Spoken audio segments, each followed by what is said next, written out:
ایمان والوں کی دو علامتیں قرآن میں اللہ نے بہت زیادہ بیان کی ہیں، اور یہ دو کام نبی رمضان میں زیادہ نہیں بلکہ بہت زیادہ کیا کرتے تھے۔ ایک نماز بہت زیادہ، بار بار ایک مسئلہ میں ریپیٹ کرتا رہتا ہوں کہ 8 رکعت تراویح اگر رمضان میں ہوتی تو 8 تو عام دنوں میں بھی آپ نے پڑھی ہے، تو پھر رمضان میں یہ عبادت رات کی بہت زیادہ ہوتی ہے بھائی، یہ تو نارمل روٹین تھی۔ پھر وہی بات آتی ہے، بخاری کا حوالہ دیتے ہیں کہ حضرت عائشہ فرماتی ہیں کہ نبی رمضان غیر رمضان میں 8 پڑھتے تھے۔ بخاری کی دوسری حدیث اس کے خلاف ہے، یزید فی رمضان ما لا یزید فی غیرہ، رمضان کے علاوہ مہینوں میں اتنی عبادت نہیں ہوتی تھی جتنی رمضان میں ہوتی تھی۔ اس سے پتہ چلتا ہے رمضان میں یہ عبادت زیادہ، بخاری ہی کی دوسری حدیث اس کے اگینسٹ ہے۔ اور اگر آپ کہتے ہیں کہ 8 ہی پڑھنی ہے تو بخاری کی جس حدیث میں 8 کا تذکرہ ہے اس میں تو 4 رکعتیں کر کے ہے، 4 پڑھتے تھے، پھر کتنی پڑھتے تھے؟ 4 پڑھتے تھے۔ کچھ سمجھ میں نہیں آتا، مجتہدین کو جب چھوڑیں گے نا اپنی ریسرچ آئے گی مارکیٹ میں، تو کسی ایک جگہ انسان ٹکتا نہیں ہے، پھر وہ لاتا رہتا ہے اپنی تحقیق۔ تو رمضان میں ایک کام عبادت، جیسے ہم تراویح پڑھتے ہیں تو عام دنوں سے کئی گنا زیادہ نماز کی تعداد ہو جاتی ہے۔ تو نبی نے 4 کام تو کیے لیکن 2 کو بہت زیادہ فوکس کیا ہے۔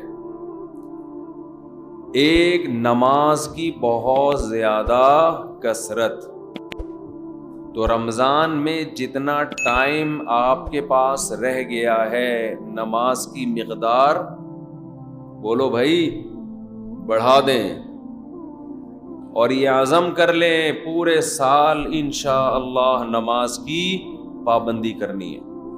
جرمانہ رکھیں اپنے اوپر، جب تک انسان اپنے آپ کو سزا نہیں دیتے نا، انسان کا بچہ بنتا نہیں ہے۔ دنیا میں کوئی بھی نہیں انسان کا بچہ بنتا شرافت سے، یہ دور شر اور آفت کا ہے، شرافت کا نہیں ہے۔ خود سزا دے اپنے آپ کو۔ فجر کی نماز جس دن رہ جائے اس دن ناشتہ بول، ناشتہ نہیں کرنا اس دن۔ دوسرا کام جو بہت زیادہ نبی نے رمضان میں کیا ہے، حضرت عائشہ رضی اللہ تعالی عنہا فرماتی ہیں رمضان میں آپ صلی اللہ علیہ وسلم سخاوت کا دریا بن جایا کرتے تھے۔ قرآن بار بار ذکر کرتا ہے کہ ہمارے نیک بندے خرچ کرتے رہتے ہیں، اتنا ذکر کیا قرآن نے کہ صحابہ پوچھتے تھے کہاں خرچ کریں، غریب کیسے خرچ کرے،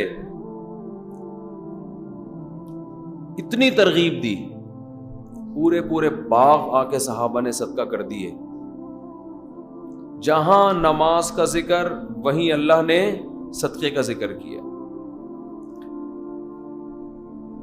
ماہرین معیشت اگر یہ آیتیں دیکھیں تو وہ شاید یہ سوچیں کہ صدقے کا تذکرہ اللہ قرآن میں اس لیے ذکر کرتا ہے تاکہ دنیا سے غربت کا خاتمہ ہو جائے، اکنامکلی مسلمان قوم مضبوط ہو جائے۔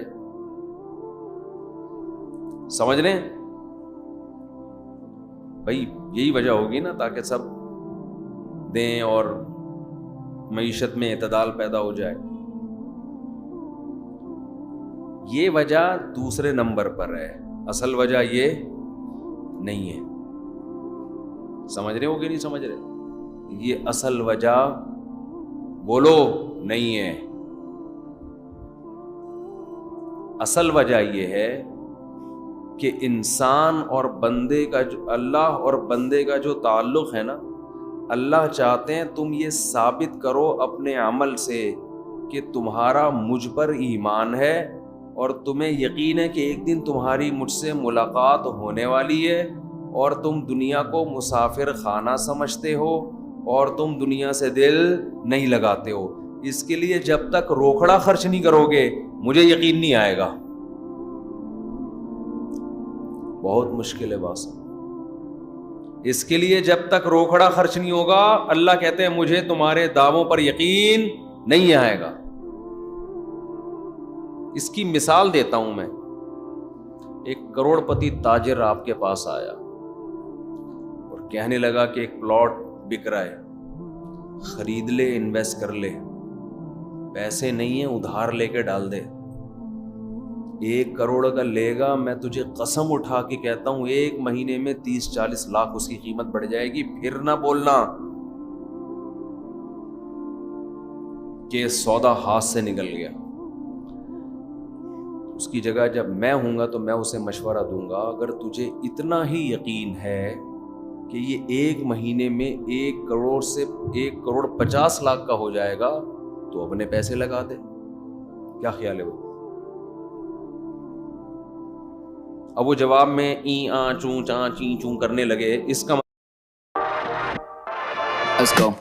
بولو نہیں, اس کو کسی نے یہ پلاٹ آپ کو پہنانے کا حکم دیا ہے, اس کا کمیشن ہے کہ یار اس کو پہنا دے, یہ سبزی والے بھی اس سے پیسے لے کے بھاگے میں اور پتہ نہیں کون کون یہ خرید لے گا.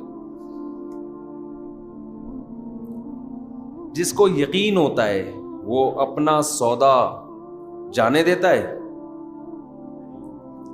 بعض لوگ کیا کرتے ہیں کہ ہم اسٹیٹ ایجنٹ کو پیسے دیں گے کہ پلاٹ خریدو اور بیچو, تو دے دیں, بہت اچھی بات ہے.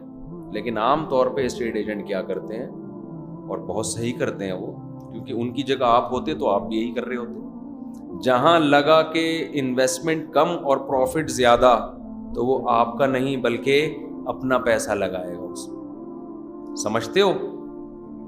اور جہاں لگا کہ انویسٹمنٹ زیادہ ہے پروفٹ کم ہے, وہاں کمیشن پہ آپ کو وہ پلاٹ پہنا دے گا. اپنا کمیشن رکھ لے گا 2%, 1% جو بھی ہے آپ کو پہنا دے گا. وہ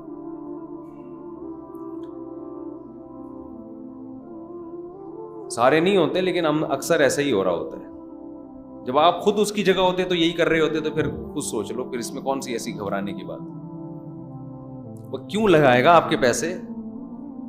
جہاں انسان کو یقین ہوتا ہے کہ یہ مجھے ملنے والا ہے 100% پروفٹ, وہاں کس کا پیسہ لگاتا ہے؟ اپنا. اور جہاں خطرہ ہوتا ہے وہاں کس کا لگاتا ہے؟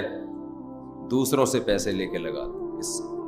سر ایک بڑا اچھا پروجیکٹ آیا ہوا ہے, بہت بہترین پروجیکٹ ہے, آپ لگا لیں اس میں پیسہ. اللہ تعالیٰ یہ دیکھنے کے لیے کہ یہ مجھ پہ یقین رکھتے ہیں کہ نہیں رکھتے ہیں, یہ مجھے رزاق جو کہتے ہیں کہ میں روزی دیتا ہوں, یہ خالی پیلی کے نعرے ہیں, ہوائی باتیں ہیں, یا یہ مانتے ہیں کہ رزق کس کے ہاتھ میں ہے؟ میرے ہاتھ میں. ان کو یقین ہے کہ ایک دن قیامت قائم ہوگی, جس دن اپنے گناہوں کے بوجھ تلے یہ دبے ہوئے ہوں گے, اور اس دن ان کو پتا ہے کہ اگر انہوں نے صدقہ خیرات کیا ہوگا تو اللہ کا غضب اس صدقے کی برکت سے ٹھنڈا ہوگا. ان کو اگر یقین ہے تو یہ پیسہ خرچ کیوں نہیں کرتے؟ سمجھ میں آ رہی ہے بات کہ نہیں آ رہی ہے؟ اور خرچ کا مطلب ٹرائی کرنے کے لیے خرچ کیا جاتا ہے. دیکھو, جس بزنس میں پروفٹ کا آپ کو یقین نہ ہو, امکان ہو, انویسٹمنٹ وہاں بھی کر دیتے ہو, مگر بڑی انویسٹمنٹ بولو نہیں کرتے. ٹرائی یار, ایک فائل لے کے ڈال دے یار, ایک فائل لے کے اسٹیٹ ایجنٹ کو کیا بولتے ہو یار, سب لوگ خریدنے, ہماری بھی ایک لے کے ڈال دے, اتنے پیسے ہیں میرے پاس, 10 لاکھ 15 لاکھ 20 لاکھ 30 لاکھ. کچی آبادی میں بھی لوگ پلاٹ لے لیتے ہیں. سوچو 10 20 لاکھ کے انویسٹمنٹ تو کچی آبادی میں کر رہے ہیں. کبھی اللہ کے لیے 10-15 لاکھ کی انویسٹمنٹ کی کسی نے؟ نہیں آئی کھوپڑی میں بات ہے. یعنی اللہ کو قرضہ دینے میں اتنا بھی رسک نہیں لے رہے جتنا کچی آبادی میں 10-15 لاکھ کے پلاٹ کا رسک لے رہے ہوتے. مطلب اتنا اللہ کے پاس جب انویسٹمنٹ کرتے ہیں نا, تو 20 روپے دے دیے اس کو وائپر والے کو جو آپ کا گاڑی کا شیشہ صاف کر رہے ہیں, حاتم طائی کی قبر پہ لات مار دی. اللہ کے لیے جب انویسٹمنٹ کر رہے ہوتے ہیں تو گھر میں جو راشن آ رہا ہے, انڈے پراٹھے بیوی کو جو کھلا رہے ہیں, اسی میں نیت کر لی صدقے کی. ٹھیک ہے وہ بھی صدقہ ہے, لیکن وہ تو آپ کو دینا ہے, وہ تو نو کا آپشن ہی نہیں ہے آپ کے پاس. ہے کوئی رفیع بھائی, کوئی کسی کے پاس, کسی کے باپ کوئی مائی کا لال ایسا پیدا ہوا گھر والوں نے کہا 6 انڈے لاؤ اور آپ 5 لے آئے؟ ایسے کوئی ہو سکتا ہے وہ چنگیز خان میں اتنی ہمت ہو. تو اللہ یہ دیکھنے کے لیے کہ مجھ پر ایمان رکھتا بھی ہے کہ نہیں رکھتا, تو اللہ ہم سے کیا مانگتے ہیں؟ پیسہ مانگتے ہیں. اس لیے نہیں کہ اکانومی ملک کی بحال ہو جائے, غربت کا خاتمہ ہو جائے. غربت کے خاتمے کے لیے اگر صدقے کا حکم ہوتا تو غریب کو صدقے کا حکم کیوں ہوتا کہ وہ بھی کرے صدقہ؟ ہے بھائی, اسلام تو غریب کو بھی کہتا ہے اتقوا النار ولو بشق تمرۃ. غریب کو حکم دیا جہنم کی آگ سے بچو, صدقہ کرو. غریب کہے گا, خاص طور پہ صحابہ کے زمانے کے غریب تو ایسے غریب تھے کہ ایک ازار ہے ٹوٹل ملکیت, اوپر پہننے کی قمیض بھی نہیں ہے. یہ ایسے ایسے غریب جو آج کل آپ کو ملیں گے نہیں. اتنے غریب صحابی کو حکم دیا جا رہا ہے